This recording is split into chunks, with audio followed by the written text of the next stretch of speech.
오늘이 벌써 11월 마지막 주일입니다. 이번 주가 지나면 올해도 달력 한 장이 남습니다. 태양력과는 달리 교의력으로는 오늘이 한 해의 마지막 주일입니다. 교의 달력은 예수님을 기다리는 대림절부터 그렇게 시작이 됩니다. 그래서 다음 주가 대림절이 시작이 됩니다. 오늘은 교의력의 한 해 끝주일, 이렇게 우리는 주의 은혜 가운데 또 한 해를 보내고 있습니다. 이 시간에는 사람에 대해서 한번 생각해 보려고 합니다. 사람에 대한 이해를 신학교에서는 인간론 그렇게 말하죠. 성경에서 인간이란 어떤 존재라고 말하고 있는가? 인간은 무엇을 하며 살라고 성경은 말하고 있는가? 이런 것을 공부하는 과목입니다. 몇 년 전에 작고하신 저희 어머님은요, 이 세상에서 가장 예쁜 꽃이 인꽃이다 그랬어요. 인꽃, 사람꽃이다 그 말이죠. 이때 어머니가 말씀하신 사람은 아들이나 며느리가 아니라 손녀인 송이를 두고 한 말씀입니다. 할머니 할아버지 눈에는요, 손주들이 가장 예쁜 꽃으로 그렇게 보입니다. 프로타고라스라는 그리스 철학자는요, 사람이 만물의 척도이다 이렇게 말했습니다. 사람이 만물의 척도다, 사람이 만물의 기준이다. 이 말을 우리가 듣기는 참 좋습니다. 이분에게 제가 좀 던지고 싶은 질문은, 그러면 사람의 척도는 무엇입니까? 묻고 싶어요. 만물의 기준이 사람이라고 할 때 이 사람의 기준은 무엇인가? 즉 어떤 사람이 사람인가? 이런 질문을 하고 싶습니다. 이 질문에는요, 이춘재라는 사람을 사람으로 보아야 하는가? 이런 물음이 포함이 되어 있어요. 이춘재라는 사람은 여러분이 이미 잘 알다시피 1994년에 자신의 처제를 성폭행하고 살해했습니다. 그래서 무기징역형을 받은 거죠. 근데 최근에 이 사람이 1986년부터 1991년까지 여성들만 골라서 살해한 화성 연쇄 살인의 범인으로 그렇게 밝혀졌습니다. 이 사람은 이 기간 동안에 14건의 살인과 30여 건의 성폭행을 해놓으라고 자백했습니다. 피해자들 중에는 초등학생도 있고 중학생도 있습니다. 이 기사를 보면서 참 사람의 탈을 쓰고도 저런 짓을 할 수가 있구나 전율 했습니다. 이 사건에서 더 기가 막힌 것은요, 윤성열이라는 사람이 화성 연쇄살인 8차 범행자로 붙잡혔고, 이 사람이 감옥에 가서 20년 동안 감옥살이 다 끝냈습니다. 그런데 이 8차 범행도 이춘재 자신이 했다 이렇게 자백을 했습니다. 그렇다고 한다면 20년 동안 범인으로 몰려 억울하게 옥살이한 이 윤성열이라는 사람의 인생은 누가 보상해야 되나요? 돈으로 보상이 되는가요? 20년간? 이런 이춘재 같은 자들이 득실되며 활개치고 있는 세상을 우리가 사람 사는 세상이다 이렇게 말할 수 있을까? 사람은 무엇인가 하는 인간론은요, 고대로부터 있어온 질문입니다. 이 질문에 대해서 철학, 의학, 심리학, 생물학, 사유학 등에서 그 나름대로 많은 대답들을 할 수가 있습니다. 그런데 저는 사람에 대한 질문을 좀 바꾸어야 한다고 생각합니다. 사람이 무엇인가? 이렇게 질문할 것이 아니라 누가 사람인가? 누가 사람인가? 이렇게 질문해야 우리가 대답을 얻을 수가 있습니다. 성경에서는 누구를 사람이라고 말하고 있을까요? 하나님은 짐승을 찾지 아니하고 사람을 찾으십니다. 하나님이 찾는 사람은 어떤 사람일까요? 아브라함을 통해서 이 질문에 접근해 봅니다. 이스라엘 민족의 조상 아브라함은 75이라는 늦은 나이에 고향을 떠나서 알지 못하는 미지의 땅으로 이사를 갑니다. 아브라함 시대에 고향을 떠나서 방황하는 아람인들이 많이 있었습니다. 여기서 이 아람이라고 하는 것은 고대의 샘족계통의 사람들이에요. 그 고대 근동 지역을 찾아오는 아주 다수를 말합니다. 아람 말을 하고 고대 바벨로니아를 중심으로 메소포타미아 문명을 이룬 거대한 종족입니다. 그래서 이런저런 사회를 가진 아람인들이 고향을 떠나서 타향으로 그렇게 이주해 갑니다.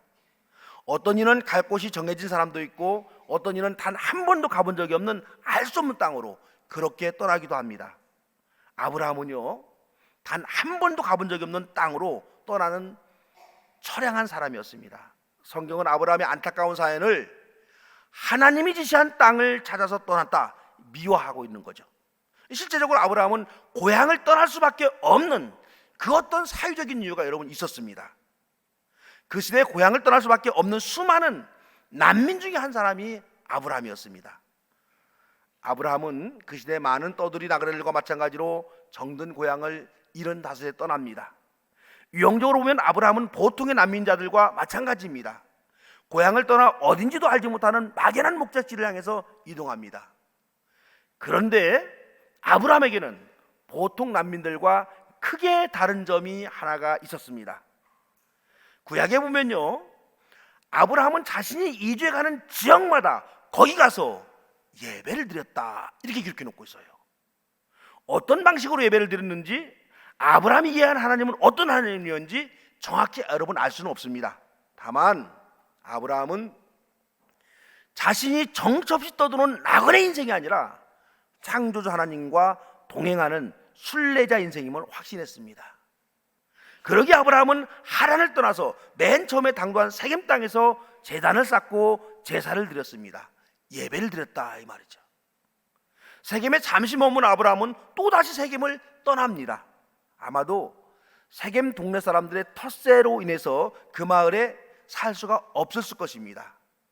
베델과 아이 사이에 산간 지역에 머물렀습니다. 그 산간 지역은 사람들이 드문 장소입니다. 아마 그래서 이 타지인은 거기서 머물러 터를 잡고 살았지 않았을까. 근데 아브라함은 거기서도 제단을 쌓고 예배를 드립니다. 이렇게 아브라함은 자신이 가서 머무는 곳곳마다 제단을 쌓고 예배를 드렸습니다. 아브라함이 다른 떠돌이 아람인들과 다른 점은 바로 여러분 이 점입니다. 아브라함은 자신이 가는 곳마다 하나님께 제사를 쌓고 예배를 드렸고, 이 사실의 근거를 볼 때 아브라함은 떠돌이 아람인이었지만 하나님과의 관계 속에서 인생을 산 사람이었다 이렇게 말할 수 있습니다. 이러한 아브라함을 향해서 후손들은 믿음의 조상, 이 믿음의 선조라고 그렇게 부릅니다. 아브라함의 이야기에서요, 어떤 사람을 성경어는 사람으로 보고 있는지 추정할 수가 있습니다. 사람이란 하나님과의 관계 속에서 살아가는 사람, 이런 사람을 사람이라고 성경은 말합니다. 하나님께 예배를 드렸다는 말은요, 하나님과 관계 속에 살아갔다 그런 뜻이죠. 하나님은 사람을 혼자 사는 존재로 창조하지 않으셨습니다.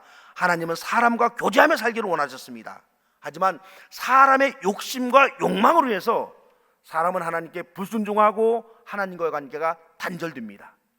이때부터 사람은 자신의 눈에 보이는 대로, 욕심대로 그렇게 살아갑니다. 하나님과의 관계 속에서 살기보다는 육신의 정욕과 안목의 정욕과 이생의 자랑에 따라 살아갑니다. 하나님은 이런 사람들을 찾아오셔서 간절히 요청합니다. 나와 교제하며 살아가자. 나와 함께 인생을 살아가자. 이런 하나님의 요청에 많은 사람들은 들은 척도 하지 않습니다. 하지만 아브라함은 이 하나님의 요청을 깨닫고 주님과 함께 인생을 살아갑니다. 비록 고향을 떠나 타지에서 이곳저곳 떠돌아다니는 나그네였지만 늘 하나님과의 관계 속에서 자신의 인생을 설계하고 하나님과 함께 자신의 삶을 살아갑니다. 이런 아브라함을 성경에서는 하나님께 예배하는 인생을 살았다 그렇게 말합니다. 예수님 말씀하십니다. 하나님은 예배하는 자를 찾으신다. 아브라함은 하나님을 예배하고 예배하는 아브라함을 하나님이 찾으시고 믿음의 조상으로 세우셨습니다. 오늘 주제로 정리해 본다고 한다면 누가 사람입니까? 하는 질문에 대해서요, 하나님께 예배하는 사람이 사람입니다. 이렇게 정리가 됩니다. 하나님과 관계를 가진 사람, 하나님을 의식하며 사는 사람, 하나님을 생각하며 사는 사람, 이런 사람이 사람입니다.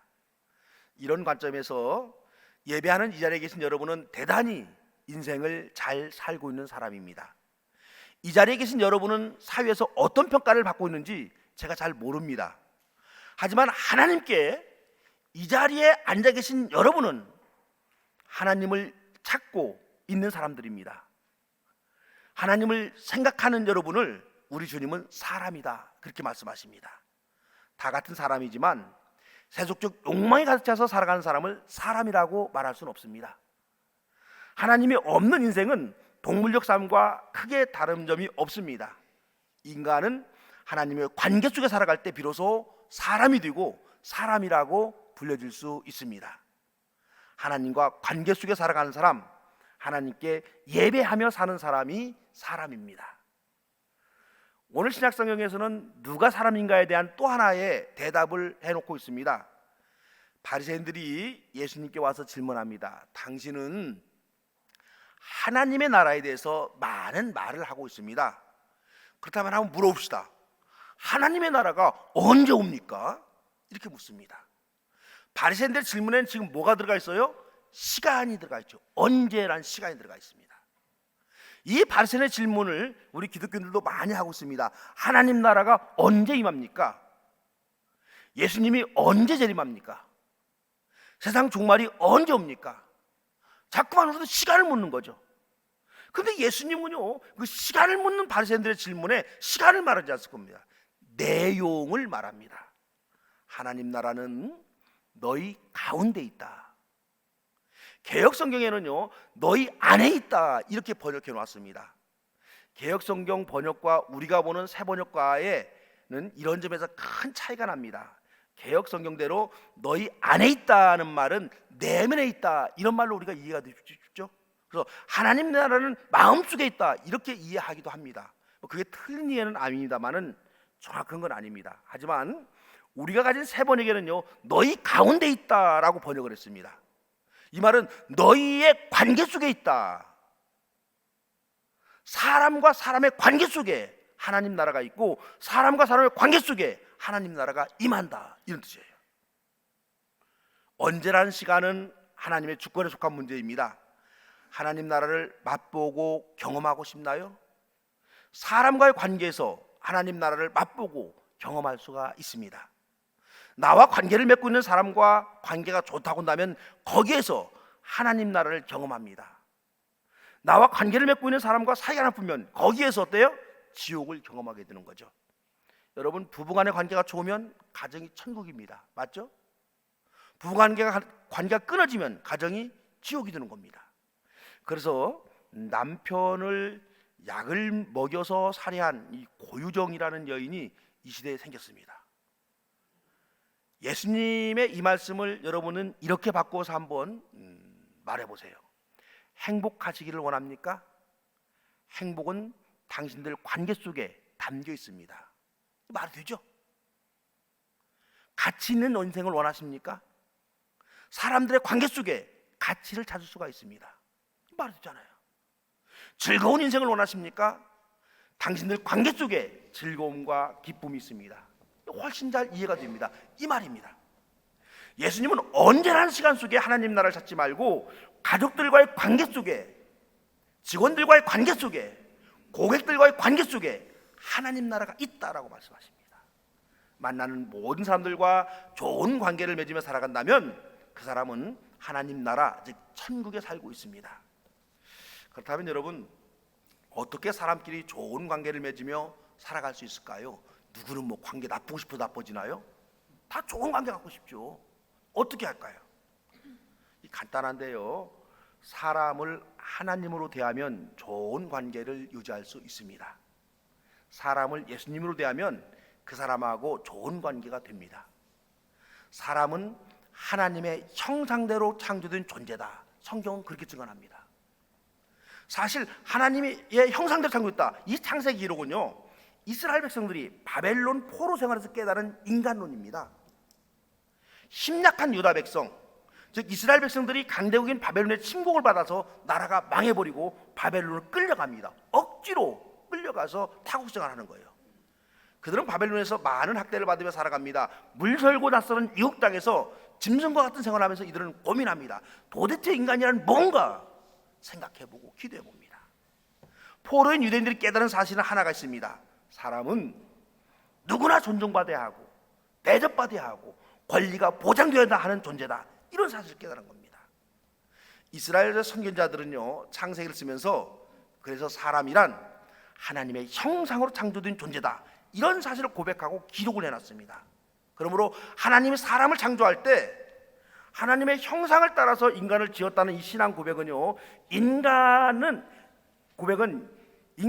고귀한 존재라고 하는 인권 선언이다, 이렇게 우리가 정리해도 됩니다.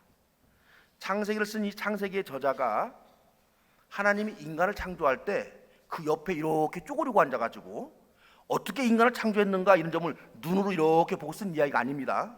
그런 얘기가 아니에요. 하나님의 형상이라는 인간론은 바벨론의 포로 가진 이스라엘 백성들의 인권이 존중되어야 한다라는 이런 선포입니다. 모든 인간의 인권이 존중된다 한다고 하는 이런 신앙 고백입니다. 이 위대한 인권 선언을 하나님의 말씀으로 인정하는 사람들이 크리스찬입니다. 사람을 사람으로 볼 때 하나님의 형상대로 창조된 사람으로 보아야 됩니다. 사람을 사람으로 대할 때 사람으로 대해야지 짐승으로 대해서는 안 된다, 이런 인권 선언이 하나님의 형상대로 창조됐다는 인간론입니다. 그래서 여러분, 우리 크리스찬들은 사람을 대할 때 사람을 하나님의 형상대로 창조된 고귀한 존재로 대해야 됩니다. 그렇게 하나님으로 대하라, 이 말이죠. 힘 있는 사람이 힘 없는 사람을 대할 때 힘 없는 사람을 하나님으로 대해 보세요. 힘 없는 사람과 좋은 관계가 형성이 됩니다. 교사들이 아이들을 대할 때 예수님으로 알고 대해 보세요. 학생들과 참 좋은 관계를 가질 수가 있습니다. 사장은 직원들을 대할 때 예수님으로 대하고, 의사와 간호사들은 환자들을 대할 때 예수님으로 대하고, 사업하시는 분들, 장사하시는 분들은 고객들, 손님들을 대할 때 예수님을 알고 그렇게 대해야 합니다. 그러면 좋은 관계가 맺어지고 거기에서 하나님 나라가 싹트고 하나님 나라가 임합니다. 오늘의 주제로 정리해 본다면 누가 사람인가?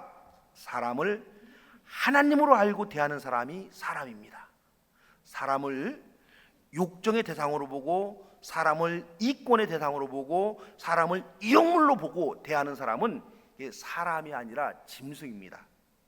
사람을 학대하고 사람을 때리고 억압하고 짓누르는 사람은 그 스스로가 사람이기를 포기한 사람입니다. 사람을 학대하는 사람은요, 그 자신이 곧 짐승이라는 것을 증명하고 있는 겁니다. 짐승의 눈에는 짐승이 보이고 사람의 눈에는 사람이 보입니다. 짐승의 눈에는 사람이 보이지 않고 짐승으로 보이기에 폭력을 휘두르고 갑질을 합니다. 앞서 말한 이준재라는 사람이 14명의 힘없는 여성들을 성폭행하고 죽였습니다. 이 사람의 눈에는 연약한 여성이 사람으로 보이지 않았을 거예요. 사람으로 보였다고 한다면 그렇게 잔혹한 일을 저지를 수가 없습니다. 사람을 사람으로 보지 않는 이 사람은 이미 사람이 아니라 짐승입니다. 자신이 짐승이기에 사람을 짐승으로 보고 그렇게 대했던 겁니다. 그러므로 여러분, 사람이란 사람을 주님 대하듯 존중하며 대하는 사람, 이 사람이 곧 사람입니다. 사람을 인격적으로 존중하며 대하는 사람이 곧 사람입니다. 이러한 가점을 가지고 조금만 우리 사회를 들여다보면 이게 우리가 사람 사는 세상이라고 말하기가 참 곤란합니다. 한 개인을 존중하지 않는 개인적인 폭력도 우리 사회의 큰 문제입니다만, 권력과 제도가 저지르는 사회적 폭력, 국제적 폭력은요 더 큰 문제가 됩니다. 저는 요즘이요, 미국이 우리나라를 사람 사는 나라로 대하고 있는가, 이런 고민에 빠져 있습니다. 미국이 우리 민족을 주의 형상대로 창조된 사람 대하듯 존중하고 있을까? 여러분 어떻게 생각하세요? 제발 우리 크리스찬들만이라도 미국에 대한 환상을 깼으면 합니다. 미국은 자국의 군대를 주둔시키면서 우리나라의 방위비 분담금을 해마다 1조 389억 원씩 가져갑니다. 저와 여러분은 몇백 년을 모아도 모을 수 없는 돈이 1조라는 돈이에요. 1조라는. 집에 가서 한번 여러분의 봉급 가져가면 내가 1조를 모으려면 얼마 몇백 년을 모아야 되는가? 미군이 우리를 도와주려고 인도적 차원에서 주둔하고 있는 게 아닙니다. 1조가 넘는 엄청난 금액을 우리나라는 주둔 비용으로 미국에 돈을 냅니다. 그런데 방위비 분담금 협상이 5년마다 한 번씩 재협상이 되는 건데, 지금 시끄러운 방위 분담금은 2021년 3월부터 다시 시행되는 방위비입니다. 미국은 우리나라에 이때부터 5조 5천억 원, 무려 현재 5배를 해라 요구하고 있는 거죠. 힘 있는 사람이 힘 없는 사람에게 돈을 요구하는 것을 심하면 강도다 이렇게 말하고요. 조금 약하게 표현해서 우리 청소년들 사이에는요, 삥 뜯는다 이렇게 속어로 말해요. 삥 뜯는다. 지금 힘 있는 미국이 힘 약한 우리나라를 상대로 삥 뜯고 있다. 저 그 봅니다. 돈이 문제가 아니에요. 무려 1조 원이 넘는 돈의 5배를 요구하는 미국이 우리나라를 서로 존중하는 우방국으로 보고 있는가? 그러지 않습니다. 미국은 우리를 지금 착취해도 되는 식민지로 그렇게 보고 있습니다. 그래서 이 미국이 방위비 분담금을 요구하는 이 모습에서 제가 고등학교 시절에 겪었던 참 유쾌하지 않은 이런 생각이 떠올랐습니다. 중학교 시골에서 졸업하고 시내 고등학교 1학년 막 들어갈 때입니다. 학생들을 상대로 돈을 뺏는 불량배를 한번 만난 적이 있는데요. 저와 친구들을 공원으로 데려갔습니다. 그래서 이 청년은 군산 시내 학생들을 상대로 돈을 빼앗는 소위 삥 뜯는 소문난 불량배였습니다. 근데 저는 그때 몰랐어요. 그런 이런 것들이 있는 거지를. 촌에 살았으니까 알 수가 없죠. 근데 이상하게 친구들이 돌아가면서요, 가진 돈이 얼마인가 그 사람이 물으면은 얼마라고 대답하고 내놓으라고 그러면 주더라고요. 아무 말도 않고. 이상하게도 친구들은 두 말 없이 주는 거예요. 이게 나중에 제가 알은 거예요. 이 군산시내 학생들 사이에는 소문이 다 났어요. 유명합니다. 얘 만나면 돈 주는 게 아예 그냥 끝내는 돈 주고 끝내는 게 제일 좋다는 거예요. 그 미리 거부먹었던 거죠. 제 차례가 되었습니다. 저는 그런 소문 들은 적도 없고 순진해서 돈이 얼마 있냐길래 얼마 있다고 말했어요. 이 학생이 여러분 돈이 얼마나 있겠습니까? 차비백 얼마 되지도 않는데 이 불량배가 야 차비만 남기고 다 내놔라 그러는 거예요. 그래서 저는 아니 내 이 돈을 써야 되는데 왜 내가 당신한테 줍니까? 못 줘요 그랬어요. 그러니까 이 불량배가 면도칼을 꺼내서요 옆에 있는 나뭇가지를 집어서 깎아대면서 더 험하게 돈을 달라고 요구합니다. 저는 그게 무슨 뜻인지 몰랐어요. 그 속으로 뭐 이런 미친놈이 다 있나? 내가 왜 이 돈을 내줘야 돼? 그리고는 그 불량배 눈을 똑바로 쳐다보면서 돈 못 줍니다. 내가 친구들로 써야 돼요. 그랬어요. 그러자 그 불량배는 그 친구들이 내어놓은 돈만 가지고 사라졌습니다. 친구들이 무서워 물어보는 거예요. 야, 너 겁 안 났냐? 뭐가 겁나? 칼 꺼냈잖아. 그 뭔 말이야? 야 임마 그 칼로 만약에 네가 돈 안 주면 찔릴 수도 있다 그 얘기야. 그럴 수도 있다 그 얘기야. 그 소리로 깜짝 놀래가지고 야 지금이라도 갖다 줄까? 이 친구들이 그 불량배가 누군지를 말해주어서 그 이름도 기억이 나요. 지금도 이 창학이라는 친구인데 그 학생들 군산시 학생들 대상으로 전문적으로 돈을 빼앗는 불량배다. 나중에 알게 됐어요. 그 뒤에 그 불량배를 한 번 더 만났고 그 불량배는 저에게 또 돈을 요구했습니다. 그때도 저는 돈을 주지 않았습니다. 그 불량배가 만약 폭력을 쓴다면은 저도 맞상대할 생각이었어요. 제가 그 친구보다는 체육과정자가 더 터지겠지만은 돈은 절대로 빼앗기지 않겠다 그런 마음입니다. 미국이 지금 우리나라를 상대로 똑같은 짓 저지르고 있는 겁니다. 힘 약한 나라를 지켜주겠다고 돈을 내라고 하는 것은 깡패들이 장사하는 사람들 상대로 돈을 걷는 거나 마찬가지입니다. 치안이 발달되지 않은 사회에서는 깡패들은요 장사하는 사람들에게 자신들이 안전하게 장사할 수 있도록 지켜줬더니 보호비 명목으로 돈을 내라 그리 요구합니다. 우리 사회에서도요 예전에 이런 일이 비일비재했습니다.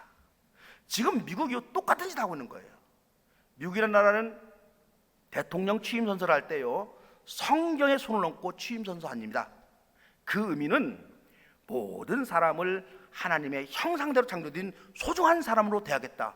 대통령이 그런 맹세나 마찬가지인 거예요. 그런데 하는 짓은요 반성경적 행태를 띠고 있습니다. 한미 동맹은 말이 좋아서 한미 동맹이지 약소 국가들을 등쳐먹는 삥뜯기 동맹이다. 이 사실 기사를 그렇게 써야 되는 거예요. 한미 동맹이 아니고 가로 열고 삥뜯기 동맹. 짐승들이 하는 짓을 지금 미국은 하고 있습니다. 우리 민족이 하나가 되어서요 이 부당한 요구를 거부할 수 있었으면 좋겠습니다. 유럽은요 거부했어요. 그래서 유럽은요 아주 적게 내거나 안 내는 나라가 많습니다.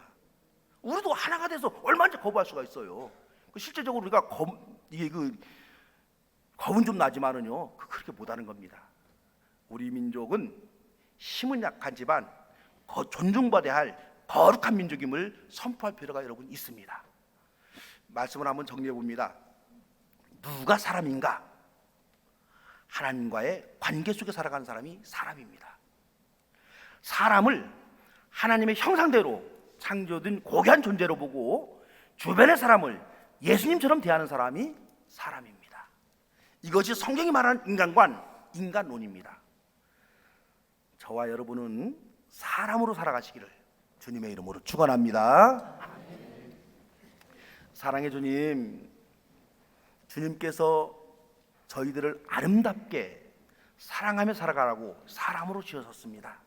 하지만 주님, 주님이 지으신 그 놀라운 뜻을 우리가 잊어버리고 욕심과 욕망에 투영된 눈으로 사람을 바라보며 사람들을 대하고 있습니다. 우리 주님, 우리가 살아가는 이 세상이, 우리가 살아가는 온 인류가 사람다운 사람이 살아가는 그런 세상, 그런 인류가 되게 하여 주시옵소서. 예수님의 이름으로 기도드리옵나이다.